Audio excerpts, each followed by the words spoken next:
16 de julho de 1950, 200 mil pessoas no Maracanã. O Brasil acabou de golear a Espanha por 6-1. A imprensa já estampa manchetes de campeão. O presidente da FIFA entrega o troféu Taça Jules Rimet para o prefeito do Rio de Janeiro antes mesmo da bola rolar. O Brasil é favorito. O Uruguai é zebra. O Brasil precisa só de um empate. Um empate. Pois é. Nunca uma certeza coletiva desabou tão rápido. E o que ninguém te conta é que a tragédia não começou no campo. Ela começou 7 dias antes. E foi construída tijolo por tijolo, erro por erro, arrogância por arrogância. O que aconteceu naqueles 7 dias entre o 9 e o 16 de julho de 1950 é uma história que o Brasil inteiro conhece o resultado, mas quase ninguém conhece os detalhes. A Copa do Mundo de 1950 tinha um formato completamente diferente do que a gente conhece hoje. Não tinha final. Era um quadrangular final. Brasil, Uruguai, Suécia e Espanha. O Brasil já tinha jogado 2 partidas desse quadrangular. Goleou a Suécia por 7-1. Goleou a Espanha por 6-1. 2 jogos. 13 gols marcados, 2 sofridos. Contra o Uruguai, o Brasil precisava de um simples empate para ser campeão. Um empate. É aqui que a história fica interessante. Porque eu vou te mostrar 3 coisas que ninguém cruza quando pensa no Maracanazo. Primeiro, a bolha que o Brasil construiu em torno de si mesmo. Como a imprensa, a política e a torcida criaram uma realidade paralela onde a derrota era impossível. Segundo, o que realmente aconteceu nos vestiários uruguaios no intervalo. A cena de liderança que mudou o rumo do jogo e que o Brasil prefere esquecer. Terceiro, quem pagou o preço por décadas.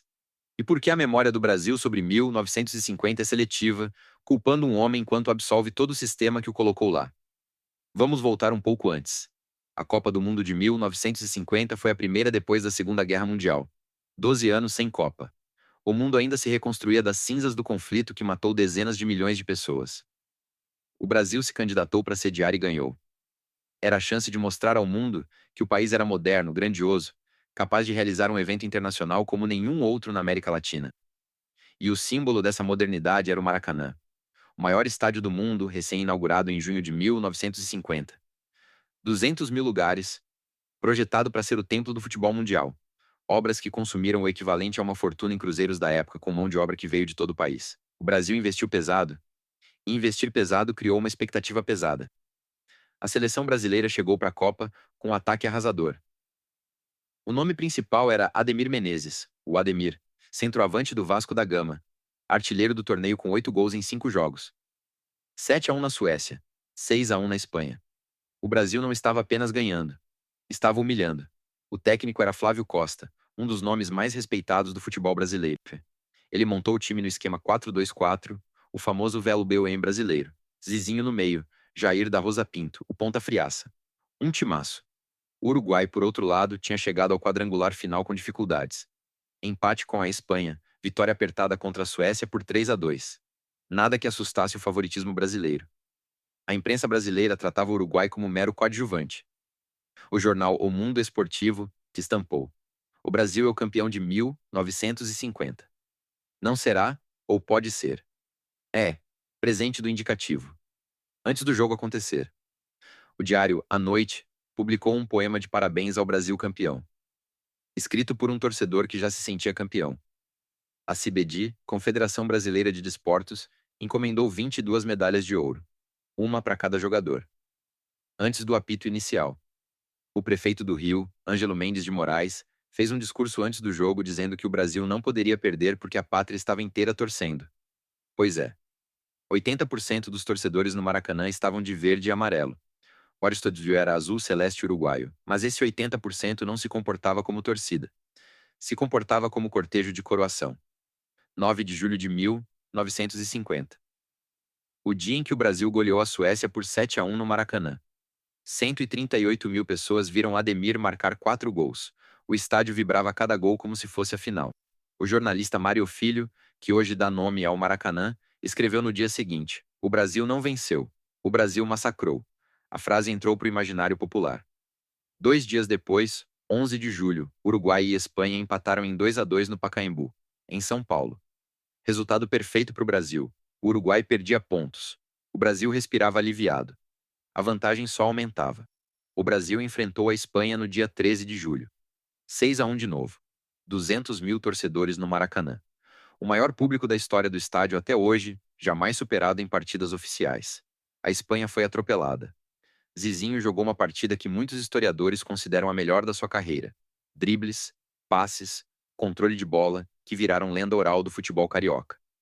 E aí começa o delírio coletivo. As rádios brasileiras, que transmitiam todos os jogos num país onde a TV ainda era uma novidade restrita a poucas famílias, já anunciavam o Brasil como campeão. O locutor Harry Barroso, famoso compositor e narrador esportivo, descrevia os lances como se fossem a crônica de uma conquista já consumada. O jornal Correio da Manhã publicou uma edição extra no dia 15 de julho com a manchete: Brasil campeão do mundo. O problema é que o jogo era no dia seguinte. A CBD mandou fazer uma faixa comemorativa. O presidente da FIFA, Jules Rimet, entregou a taça ao prefeito do Rio antes da partida, numa cerimônia oficial no sábado, 15 de julho. Essa é uma das imagens mais bizarras da história das Copas. O troféu exposto no saguão do estádio, com um cartaz que dizia, sem ironia: estes são os campeões. O Brasil já era campeão antes de entrar em campo. Espera. Não é bem assim que a história lembra. O Brasil lembra do Maracanazo como uma tragédia súbita, como um raio num céu azul. Mas não foi. Foi a consequência de uma semana inteira de construções narrativas erradas, de gestão emocional zero, de soberba institucional. Os jogadores brasileiros estavam pressionados. Ademir, o artilheiro, disse anos depois que a concentração era insuportável. As pessoas iam visitar os jogadores, pedir autógrafos, dar parabéns. Parecia que o jogo já tinha acontecido e o Brasil já tinha ganhado. Era um velório ao contrário. Todo mundo celebrando um morto que ainda ia morrer. 16 de julho de 1950. Maracanã, 16 horas. O árbitro apita. O Brasil começa pressionando como todo mundo esperava. Aos 33 minutos do primeiro tempo, Friaça recebe um lançamento de Zizinho pela direita e chuta cruzado. A bola entra. Gol do Brasil. 1-0. O Maracanã explode. 200.000 pessoas gritando ao mesmo tempo. É o maior barulho que o estádio já produziu, talvez o maior barulho que o Rio de Janeiro já ouviu até então. O Brasil está vencendo. O Uruguai está morto. É o que todo mundo pensa nas arquibancadas, nas rádios, na cabine de imprensa. Mas o intervalo chega e algo acontece no vestiário uruguaio.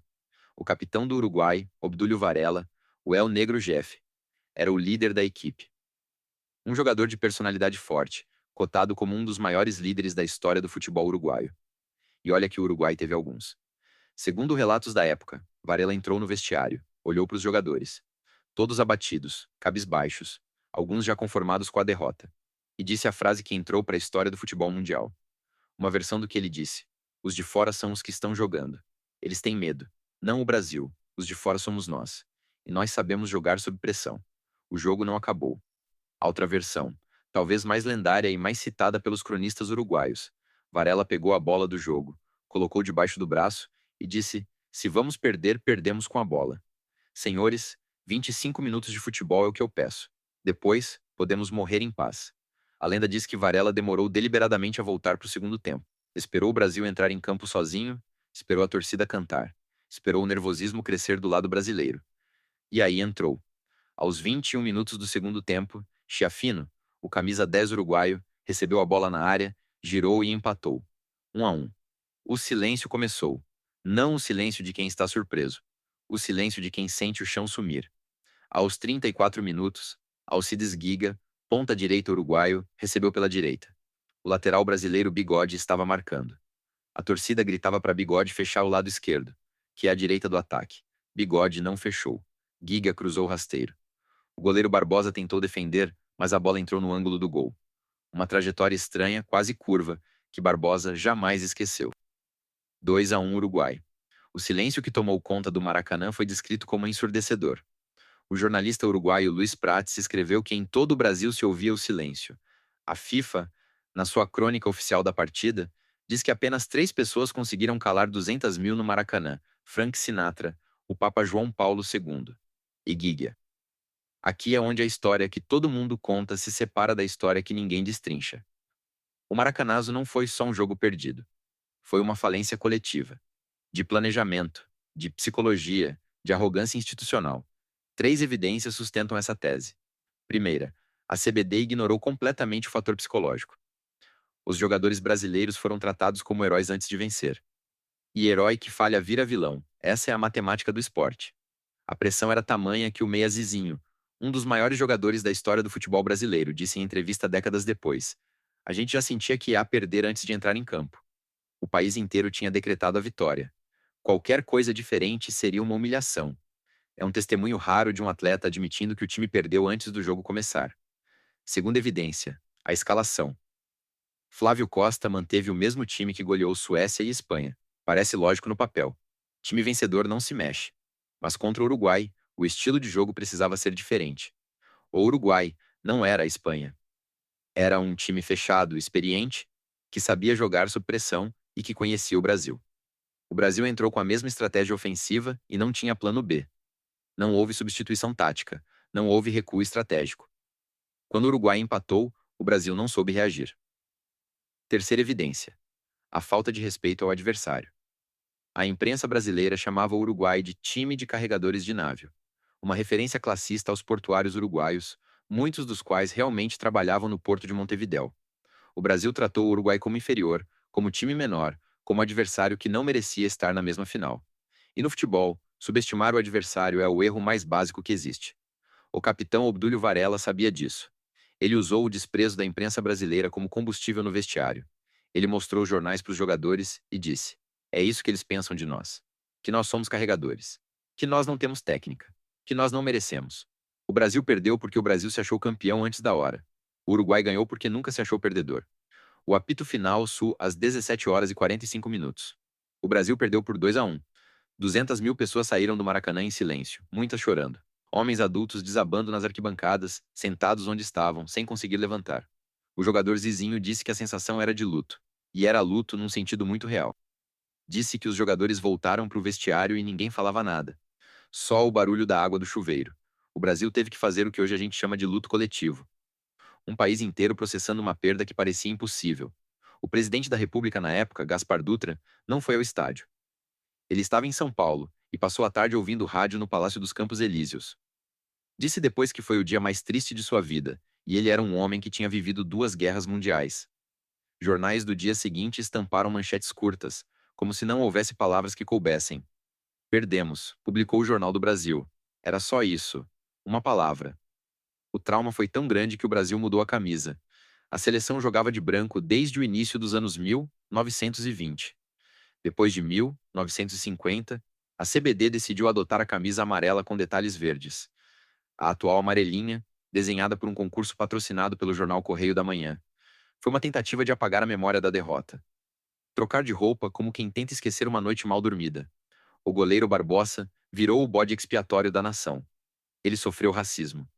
Porque era negro, pobre e nordestino, numa sociedade que já era violenta com os três. Ele foi chamado de o maior vilão do futebol brasileiro, pela imprensa e pelo público.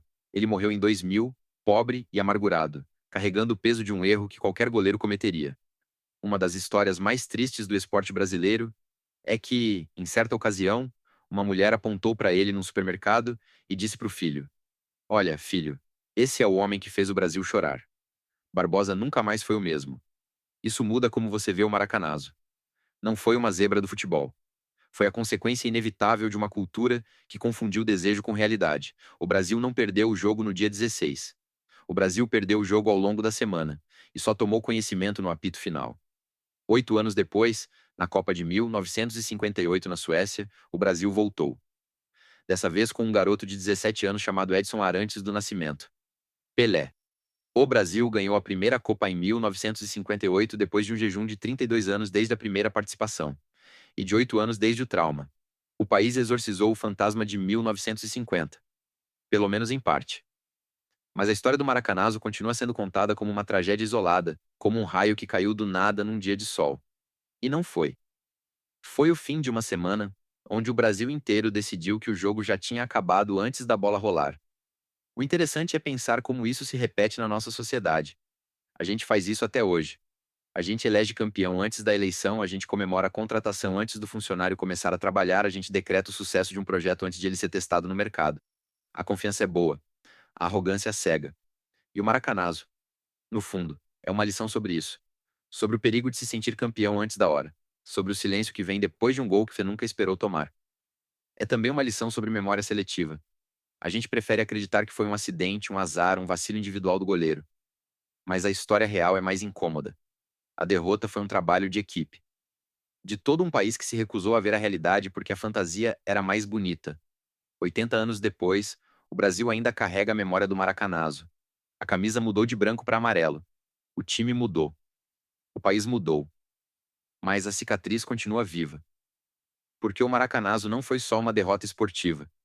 Foi uma aula sobre o que acontece quando a gente esquece que o jogo só acaba quando o juiz apita. E sobre o preço que se paga quando a gente trata o adversário como inferior. O Uruguai não era melhor que o Brasil em 1950. Mas o Uruguai respeitava o adversário. O Brasil subestimou.